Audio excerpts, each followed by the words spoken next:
Et bien le bonjour les sportifs du dimanche, j'espère que vous avez la maxi patate et que vous êtes super en forme et en train de rouler sur vos objectifs. On se retrouve aujourd'hui dans un cadre encore idéal avec vue sur le cirque de Sillaos pour parler de la Cascadia 15 de chez Brooks.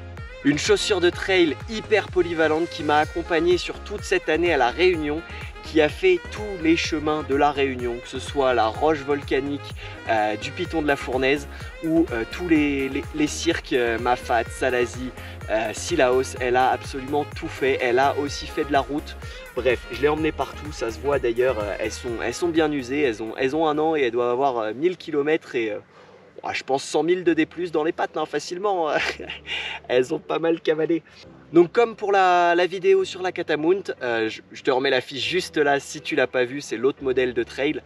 On va procéder en trois grandes étapes. Dans un premier temps, je vais t'afficher la fiche technique et on va parler vraiment technique, voilà, un truc non discutable. Dans un deuxième temps, je te présenterai ce qui est pour moi les points forts de la chaussure. Et dans un troisième temps, je te parlerai des points négatifs, forcément, il y en a.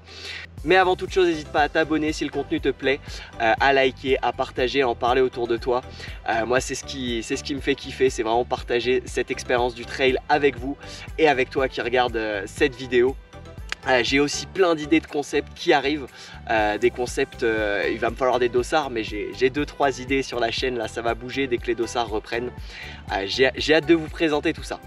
Bref, entrons tout de suite dans le vif du sujet.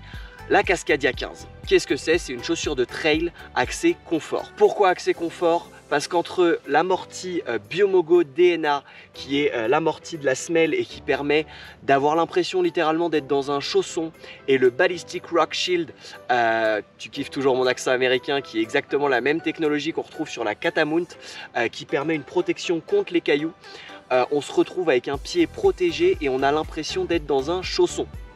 Au niveau des nouveautés, on est sur une nouvelle empeigne en mèche technique Monoloop, associée à une technologie 3D Fitprint pour une respirabilité qui est accrue et un séchage bien plus rapide. Au niveau du poids de la chaussure, on est sur une chaussure qui pèse 312 grammes. C'est quand même assez costaud comme chaussure, on sent qu'on a une chaussure, elle n'est pas faite pour être légère. Il faut forcément, ça fera partie des petits défauts, mais je vous en reparle juste après. Au niveau du drop, donc toujours la différence entre l'amorti à l'avant et à l'arrière de la chaussure, on est sur un drop de 8 mm. Pas énorme, pas monstrueux, mais pas non plus rien. Donc on est quand même sur une petite mousse. Après je trouve que la mousse, mais ça c'est vraiment un avis personnel, la mousse est moins imposante que sur la Catamount. Le gros point fort voulu par Brooks pour cette chaussure, c'est vraiment la stabilité et l'amorti pour votre pied, le confort. On se retrouve tout de suite pour parler des points positifs et des points négatifs. A tout de suite.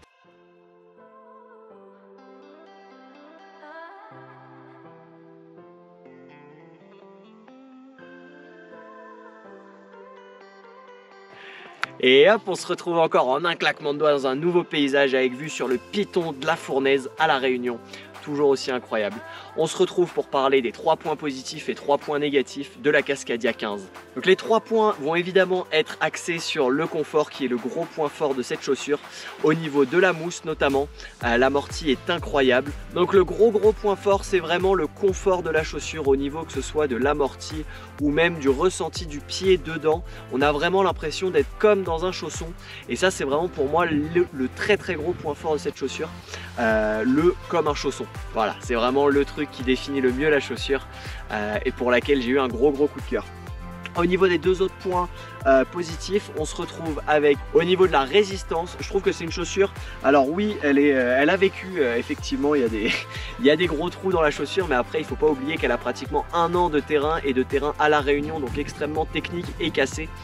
Et elle fait super bien le taf, même encore aujourd'hui sur une sortie après 1 an de rando, je l'emmène sur une sortie de 25 km et 1004 de D+, elle fait encore tout à fait le job, même en étant un peu déchirée.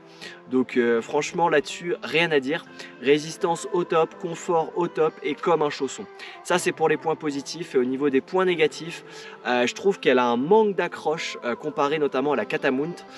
Il y a un gros manque d'accroche sur cette chaussure et le tissu justement qui vient se déchirer et qui assez rapidement, alors la mienne a très bien tenu, celle de ma copine par exemple qui est juste derrière la caméra a acheté la même chaussure sur mes conseils et sa chaussure s'est trouée au bout de 4 mois d'utilisation moyennement intensive.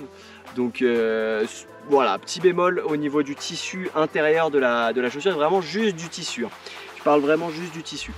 Et l'autre gros point négatif, c'est vraiment sur le lacet. Le lacet, même avec un double nœud, peut se détacher. Alors il y a des solutions de lacet qui existent, mais au niveau du lacet fourni avec la chaussure a tendance, voilà, à s'empâter, à grossir à cause du lacet, et le lacet à se détendre et à se détacher. Donc voilà pour les points négatifs de la chaussure et positifs. Sachant que comme récemment Brooks a sorti la Catamount, je te réinvite de nouveau à aller voir la vidéo. Leur nouveau modèle pour de l'ultra, avant c'était l'un des seuls modèles qu'ils avaient pour du long en trail, mais ils ont sorti la Catamount depuis.